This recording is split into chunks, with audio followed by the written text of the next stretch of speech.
دوستی کی شروعات تو ہو گئی تھی، مگر اس کے بعد اسد اور علیزہ کے درمیان ایک عجیب سی خاموش سمجھداری بن گئی۔ نہ زیادہ بات نہ کم، بس ایک دوسرے کی موجودگی میں سکون۔ ایک دن بریک میں اسد کیفے میں بیٹھا نوٹس بنا رہا تھا کہ اچانک اس کے سامنے جوس کا گلاس رکھ دیا گیا۔ اسد چونک کر بولا، یہ؟ علیزہ نے مسکراہٹ دباتے ہوئے کہا، کل تم نے میری مدد کی تھی تو شکریہ کے طور پر۔ اسد نے گلاس پکڑا مگر ہنستے ہوئے کہا، تو کیا میں ہر روز تمہاری مدد کیا کروں؟ روز جوس ملے گا۔ علیزہ نے آنکھیں پھیلا کر کہا، ہاں نہیں، میرا مطلب وہ نہیں تھا۔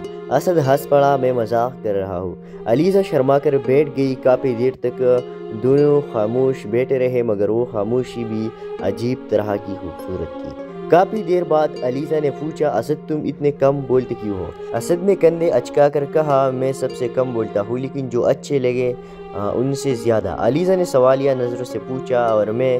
اسد نے لمحہ بھر اسے دیکھا، ابھی تک تو اچھے لگ رہی ہو۔ علیزہ نے نظریں نیچے کر لی۔ پہلی بار اس نے دل کی دھڑکن اتنی تیز محسوس کی۔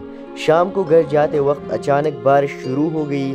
علیزہ چھتری نہ ہونے کی وجہ سے یونیورسٹی کے گیٹ پر رک گئی۔ وہ بھاگنے ہی والی تھی کہ اسد نے پیچھے سے آواز دی، رکو۔ وہ مڑا تو اسد ایک بڑی چھتری کے ساتھ کھڑا تھا۔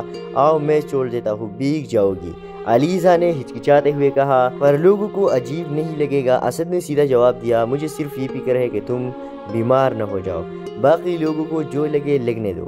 وہ دونوں ایک ہی چھتری کے نیچے چلنے لگے۔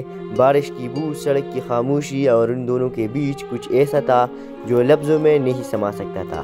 راستے میں علیزہ نے ایک لمحہ رک کر آہستہ سے کہا، اسد تم نے ہمیشہ میرا ساتھ دیا ہے، میں شاید تمہیں غلط نہ سمجھ لوں۔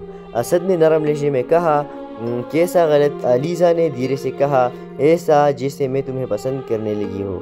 اسد ٹھٹک گیا۔ بارش کی بوندیں چھتری سے پھسل کر زمین پر گر رہی تھی، لیکن اسد کی دھڑکن ان سے تیز چل رہی تھی۔ اسد نے سانس لیتے ہوئے کہا، اگر ایسا ہے تو میں اسے غلط نہیں کہوں گا۔ اس کی آواز میں سچائی تھی جو سیدھے علیزہ کے دل میں اتر گئی۔